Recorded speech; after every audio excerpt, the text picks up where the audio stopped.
Xolodilningiz eshigida 1 stakan sut bo'lsa, qani turingda shu yumshoqqina yurakchali bulchkadan tayyorlab, uyingizdagilarni xursand qiling.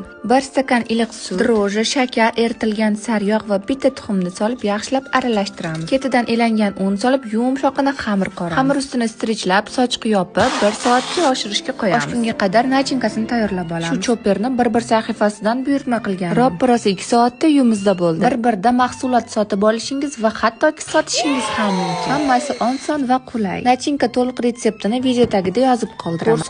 Po'rsukdek bo'lib oshib chiqqan xamirimizni yong'oqdan kattaroq dumaloqchalar yasab, ustini sochiqda yopib 10 daqiqaga tindirib olamiz. Juva yordamida ozgina yoyib, 2 choy qoshiqdan nachinka solamiz. Nachinkani yoyib, xamirni o'raymiz. Xamir chetlarini yaxshilab berkitib, xuddi videodagidek kesib, yurak shaklini chiqarib olamiz. Yana bulchkalarimizni 10 daqiqaga tindirib, pergament solingan duxovka listimizga qo'yib, tuxum sarig'iga ozgina sut qo'shib, ustiga surib chiqamiz. Taxminan 30-35 daqiqada shunaqa shirin yurakchalar pishib chiqadi.